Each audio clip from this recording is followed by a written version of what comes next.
Salam hörmətli izləyicilər, siz daha çox yararlanasınız deyə yeni WhatsApp kanalı açdıq. Burada da suallar paylaşırıq və WhatsApp kanalına da keçid edib sualları tez bir zamanda işləyə bilərsiniz. Qeyd edim ki, bunun linkini də yenə videonun açıqlama hissəsinə yerləşdirəcəm. Eyni zamanda bizdə həm YouTube postlarında, həm Telegram kanalımızda da çoxlu suallar, sınaqlar paylaşılır ki, onların da linklərini yerləşdirəcəm.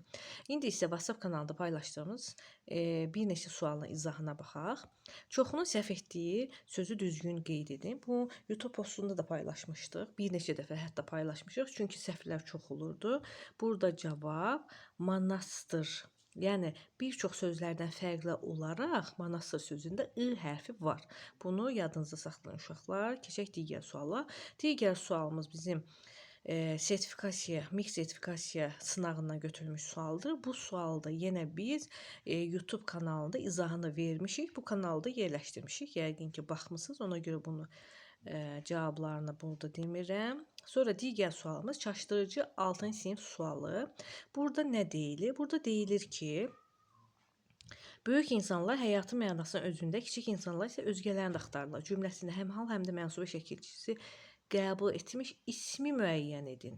Biz daha çox testlər işləyərkən bu sözlər fikir vermirik. İsim sözünün əvəzinə söz düşünürük və nəticədə səhv etmiş oluruq. Baxın, burada özündə sözündə hal və mənsubiyyət var. Özgələrində sözündə də hal və mənsubiyyət var. Amma öz sözü hansı nitq hissəsidir uşaqlar? Əvəzlikdir. Özgə sözü isə sifətdir. Həyatın sözündə ın iyəlik hal şəkilsi, cavabımız isim olan məna sözün kökü s mənsubiyyət, n isə nə oldu uşaqlar? Hal. Demək cavabımız oldu mənasını sözü. Keçək digər suala. Digər sualımız YouTube postunda yenə çoxunun səhv etdiyi sözü burada düzgün yazın. Düzdür, kanalımızda hələ insanlar az olsa da burada da yenə çoxu səhv edib, yazanların çoxu səhv edib. Teleşou sözü necə yazılır? Bitişik yazılır uşaqlar. Və YouTube postunda da mən izahların içərisində qeyd etmişdim ki, dilimizdə bəzi sözləri biz əzbərləməliyik. Tele, kino, makro, mikro, foto kimi sözlər, super kimi sözlər həmişə bitişik yazılır. Onu yadımızda saxlasaq, bilərik ki, tele varsa demək bitişik yazılmalıdır. Cavabımız burada olur teleşou. Defislə yazılan səhvdir, yanlışdır. Keçək digər suala.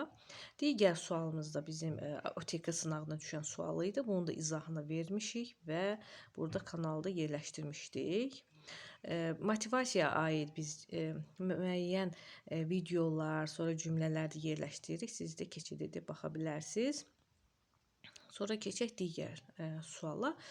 Doğru variantı qeyd edin. Burada bəzilər roket deyir. Amma doğru cavab nədir burada uşaqlar? Raket. Təbii ki, raket deyilir. Raket də yazılır. Sonra keçək digər suala. Digər sualımız blok sualıdır. Bu sual görürük ki, səhv yazılıb. 2 nəfər cavablandırıb səhv yazılıb. Blok sualı. Hansı nümunədəki sözlər bir-biri ilə antonimdir? Burada uşaqlar İlk baxışda hamısı antonim kimi görünür, amma diqqətli olmalıyıq. Məsələn, yaşlı, qoca, bu sinonimdir, bu heç, bunu çıxaq. Uşaq yaşlı, antonimə bənzəyir, amma fərq nədir? Yaşlı sözü sifətdir, uşaq sözü isimdir. Ona görə bu ola bilməz. Mütləq burada nitq hissələrinə baxırıq. Qarı və cavan. Qarı sözü uşaqlar isimdir, cavan sözü sifətdir. Ona görə bu da ola bilməz. Nitq hissəsini yaddan çıxartmırıq. Qarımaq, qocalmaq. Bu isə sinonimdir. İkisi də feildir, sinonimdir. Cavabımız olur D bəndi. Çünki körpə sifətdir, kiçik deməkdir. Yaşlı da qoca deməkdir. Bu da sifətdir. Hər ikisi sifət olduğu üçün cavabımız oldu körpə və yaşlı, həm də antonimdir. Bunu da yadınızda saxlayın. Sonra keçək digər suala. Digər sualımız asan sualdır. Bütün hər zaman dim testlərinə həm bu il düşsə də əvvəlki dim toplularında da var. İsimlərdən biri konkret və mücərrəd məna ola bilər. Bu daha çox analıq, atalıq, bacılıq, qardaşlıq ola bilər. Bunun iki cür mənası olur. Bir olur atalıq hissi mənasında atalıq hissi necə hissdir, qardaşlıq hissi, bacılıq hissi fərq yoxdur. Bir də var atalıq sözü, hansı mənada işlənir uşaqlar, bir də ögey ata mənasında işlənir. Ona görə cavabımız burada C bəndidir, doğru işarələnib. Keçək digər suala. Bu sual da çox maraqlı və son illərdə düşən bir sualdır. Belə cümlələrlə son illərdəki testlərdə biz qarşılaşırıq. Atamla mən getdim. Adətən biz deyirik ki, əgər ilə, baxın, iləni və ilə əvəz etmək olursa, bu bağlayıcıdır, deyirik, düzdürmü? Amma bəzi istisnalar ola bilər. Məsəl üçün, biz burada görürük ki, atam və mən getdim deyə bilirik əslində, amma burada bir qrammatik səhv olur.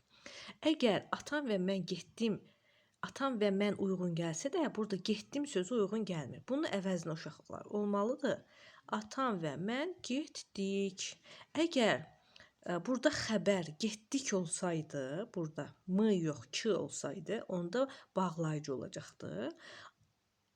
Və bu qrammatik cəhətdən düzgün olmadığı üçün bu xəbər, onda sadəcə belə cümləyə deyirlər ki, söz sırası pozulmuş cümlə. Sadəcə söz sırası pozulur və atamla sözündəki la qoşmadır. Yenə də qeyd edirəm uşaqlar, bu son illərdə düşən suallardandır.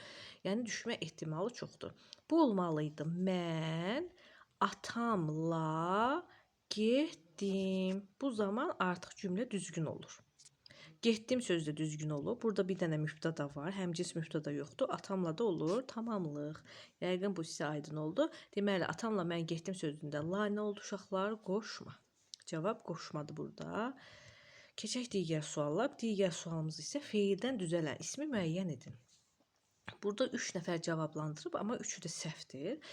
Əgər düzələn deyilirsə, keçən videolarımızın bəzilərində də biz belə suallar izah etmişdik.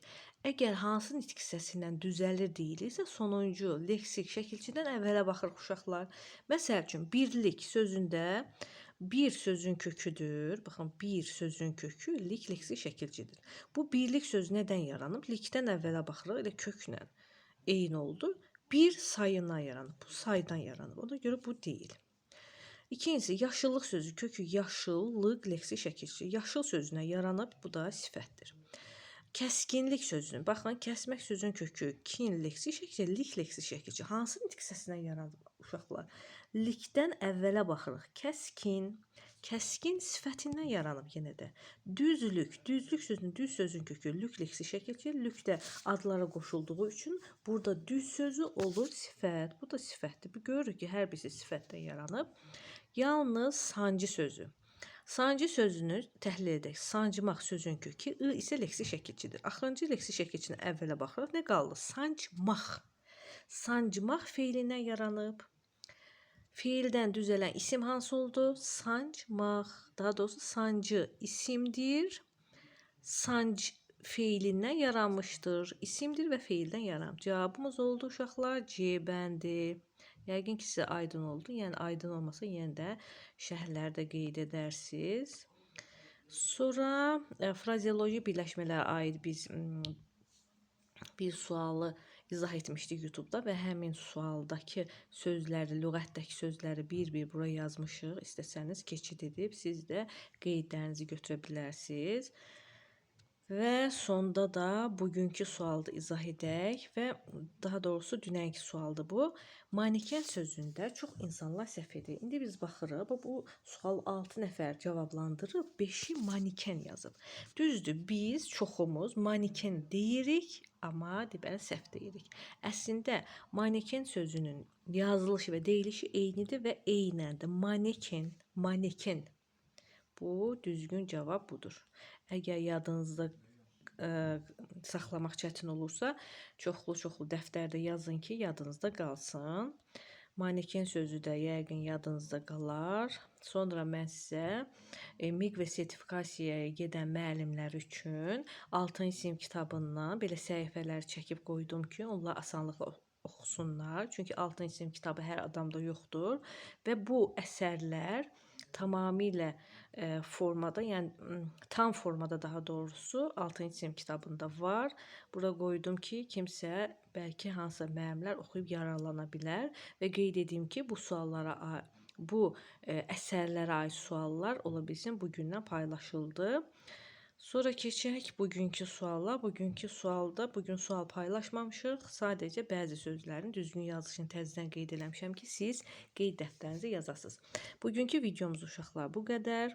Əgər yararlı, faydalı oldusa, videomuzu bəyənib paylaşmağı, dostlarınızla paylaşmağı unutmayın. Sağ olun.